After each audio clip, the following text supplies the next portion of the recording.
प्यारे बच्चों नमस्कार। आप सभी का स्वागत है आपके अपने पसंदीदा YouTube channel dream study point में। तो आज के इस वीडियो क्लास में बिहार बोर्ड के क्लास 7th के हमारी दुनिया के अध्याय 12 है मौसम और जलवायु। तो उसके अभ्यास के सभी प्रश्नों का संपूर्ण हल करने वाले हैं। चलते हैं इसके पहले प्रश्न पर। पहला प्रश्न दिया हुआ है, निम्नलिखित प्रश्नों के उत्तर दे। प्रश्न है, मौसम के अंतर्गत किन किन तत्वों का अवलोकन किया जाता है। इसका उत्तर होगा, मौसम के अंतर्गत निम्नलिखित तत्वों का अवलोकन किया जाता है। पहला हो जाएगा तापमान और दूसरा वर्षा, तीसरा आर्द्रता और चौथा वायु का वेग।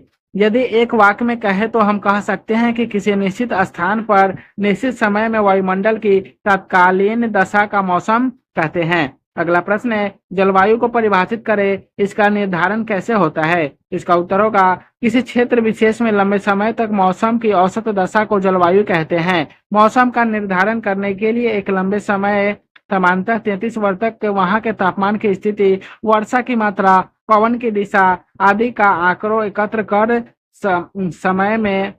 कर समय से भाग देकर उसका औसत निकाला जाता है। अगला प्रश्न है, जलवायु को प्रभावित करने वाले कौन कौन से कारक है। इसका उत्तर होगा, जलवायु को प्रभावित करने वाले कारक निम्नलिखित है। पहला हो जाएगा अक्षांश, दूसरा समुद्री तट से दूरी, तीसरा पर्वत की दिशा और अवरोध, चौथा हो जाएगा समुद्री धाराओं की दिशा, पांचवा हो जाएगा पवन की दिशा, छठा समुद्र तल से ऊंचाई तथा सातवां क्या हो जाएगा तापमान।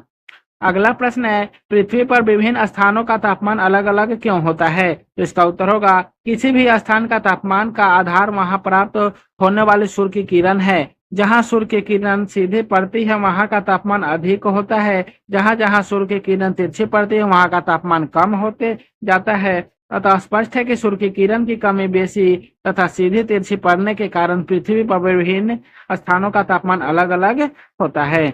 अगला प्रश्न है, तापमान का प्रभाव मौसम पर पड़ता है, उचित उदाहरण सहित पुष्टि करें। इसका उत्तर होगा, ऐसे तो मौसम को प्रभावित करने वाले अनेक कारक हैं, लेकिन उसे सभी कारकों में प्रमुख कारक तापमान है। तापमान को बढ़ाने या घटाने में प्रमुख भूमिका सौर ऊर्जा की होती है। कारण कि मुख्य रूप से सौर ऊर्जा जिन स्थानों पर अधिक मिलती है वहां का वातावरण गर्म हो जाता है, जहां पर सौर ऊर्जा कम मिलती है वहां का वातावरण ठंडा हो जाता है। गर्म और ठंडा वातावरण से वहां का मौसम प्रभावित होता है। अगला प्रश्न है, पृथ्वी पर कितने ताप कटिबंध है, इसका क्या महत्व है। इसका उत्तर होगा, पृथ्वी पर कुल 5 ताप कटिबंध है। विषुवत रेखा के दोनों तरफ उष्णकटिबंध है, यहाँ पर सूर्य की सीधी किरणें पड़ती है। इससे उस रेखा के दोनों ओर का क्षेत्र उष्णकटिबंधीय क्षेत्र में आता है। इसके उत्तर में उत्तरी समशीतोष्ण कटिबंध है, इसके 239 डिग्री कर्क वृत्त के नाम से जाना जाता है। और इसके उत्तर में उत्तर शीत कटिबंध है, इसे 66/2 डिग्री उत्तर ध्रुव वृत्त के नाम से जानते हैं। विषुवत रेखा के दक्षिण में दक्षिण समशीतोष्ण कटिबंध है, इसे 23/14 डिग्री मकर वृत्त कहते हैं। इसके दक्षिण दिशा में शीत कटिबंध से 66% डिग्री दक्षिण ध्रुव वृत्त कहते हैं। इन कटिबंधों का महत्व है कि विषुवत रेखा के उत्तर दक्षिण उष्ण कटिबंध में के पास तापमान अधिक रहता है। समशीतोष्ण कटिबंधों के आसपास तापमान सामान्य रहता है। उत्तर दक्षिण शीत कटिबंध के पास बर्फ जारी रहती है। अगला प्रश्न है, वायु में गति का क्या कारण है। इसका उत्तर होगा, पृथ्वी पर जहाँ की तापमान अधिक हो जाती है वहां हवा गर्म होकर ऊपर चली जाती है। इससे वहां निम्न दाब का क्षेत्र बन जाता है। इस निम्न दाब को भरने के लिए उच्च दाब के क्षेत्र से हवा चल देती है। जिस चाल से हवा चलती है उसे वायु की गति कहते हैं। वायु की गति यही कारण है।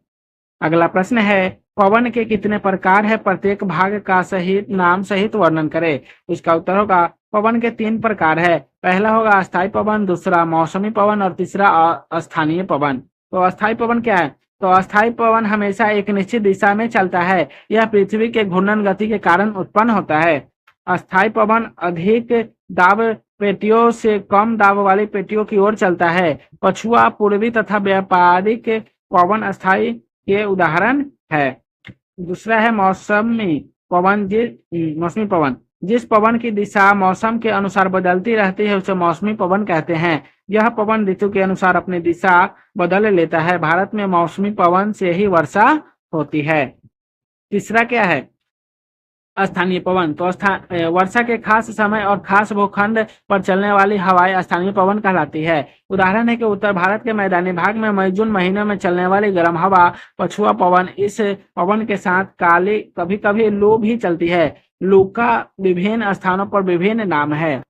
अगला प्रश्न है, स्थलीय समीर एवं समुद्री समीर में क्या अंतर है, स्पष्ट कीजिए। इसका उत्तर होगा, जब हवा स्थल की ओर से समुद्र की ओर चलती है तब इस हवा को स्थलीय समीर कहते हैं।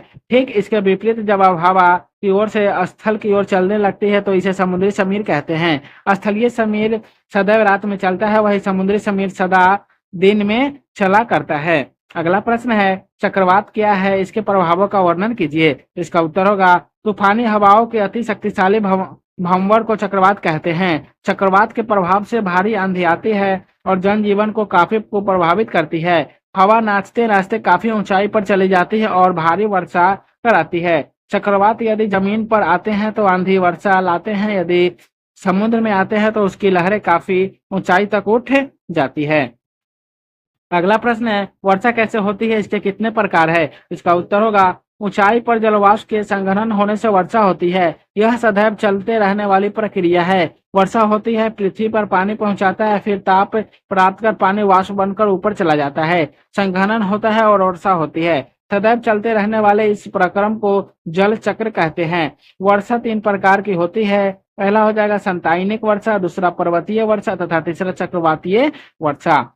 अगला प्रश्न है, अत्यधिक वर्षा से क्या क्या नुकसान हो सकते हैं। इसका उत्तर होगा, अत्यधिक वर्षा से सबसे पहले तो बाढ़ आ सकती है। बाढ़ में घर के घर ही क्या गांव के गांव बह जाते हैं। आदमी के साथ जीव जंतु भी ऊंचे स्थान की ओर भागते हैं।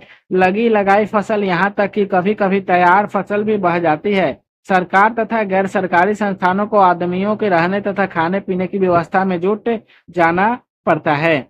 अगला प्रश्न है, अधिक वर्षा एवं कम वर्षा वाले क्षेत्र के जन जीवन में क्या अंतर होगा। इसका उत्तर होगा, जहां अधिक वर्षा होती है वहां के लोग घर के छप्पर की ढाल अधिक रखते हैं ताकि पानी जल्दी बह जाए। कम वर्षा वाले क्षेत्र में घर के छप्पर की ढाल कम रहता है, यह रहता ही नहीं है। अधिक वर्षा वाले क्षेत्र के तरह तरह के वृक्ष पाए जाते हैं और फसल भी तरह तरह की होती है और खूब होती है। और कम वर्षा वाले क्षेत्र में मात्र बाजार जैसे मोटे अनाज ही उपज पाते हैं। अधिक वर्षा वाले क्षेत्र में पानी की कोई किल्लत नहीं होती, जबकि कम वर्षा वाले क्षेत्र में लोगों को पीने के पानी के लिए भी लाले पड़ते रहते हैं। इन्हें दूर दूर से पानी लाना पड़ता है। अधिक वर्षा वाले क्षेत्र लोग अपेक्षाकृत अधिक आराम से जीवन व्यतीत करते हैं, जबकि कम वर्षा वाले क्षेत्र के लोग का जीवन मशक्कत से भरा रहता है। अगला प्रश्न है, यदि वर्षा कम हो तो क्या क्या परेशानी होती है। इसका उत्तर होगा, वर्षा कम होने पर फसल नहीं उपजती, अन्न की कमी हो जाती है, गर्मी आते आते कुएं तालाब सूख जाते हैं, नदियों में भी पानी नहीं रहता, अतः दूर दूर से पानी लाना पड़ता है। लोगों को काफी परेशानी का सामना करना पड़ता है। अगला प्रश्न है, हमें वर्षा जल का संरक्षण क्यों करना चाहिए। इसका उत्तर होगा, हमें वर्षा जल का संरक्षण इसलिए करना चाहिए ताकि हमें सालों भर पानी मिल सके। इस संरक्षित जल को पीने से लेकर सिंचाई तक के काम हो सकते हैं। अगला प्रश्न है, पता कीजिए कि ये पवन कहाँ बहते हैं। तो पहला क्या है, लू कहाँ पर बहते हैं, तो विशाल मैदान में भारत में। चिनूक कहाँ है, दक्षिण कनाडा में। दूसरा है गजरता चालीसा, मध्य भारत में। चौथा है दहाड़ता 50, प्रायद्वीप भारत में। पांचवा है हरिकेन, अटलांटिक महासागर क्षेत्र में। छठा है टोर्नेडो, अटलांटिक महासागर क्षेत्र में। सातवां है टाइफान, पूर्वी प्रशांत महासागर क्षेत्र में। सातवां है विल्ली, पूर्वी ऑस्ट्रेलिया में। आठवां है कैटरीना, पश्चिम ऑस्ट्रेलिया में। और नौवां है काल वैशाखी, बंगाल की खाड़ी में। अगला प्रश्न है, एक माह तक प्रतिदिन मौसम का अवलोकन कर अभिलेख तैयार कर कक्षा में प्रदर्शित करें। इसका प्रश्न का उत्तर जो है छात्र स्वयं करेंगे। तो प्यारे बच्चों, आज की इस वीडियो को यहीं समाप्त करते हैं, फिर मिलेंगे नेक्स्ट वीडियो में। वीडियो अच्छा लगा होगा तो वीडियो को लाइक कर दीजिएगा, चैनल को सब्सक्राइब कर दीजिएगा। तो आप सभी को वीडियो देखने के लिए बहुत बहुत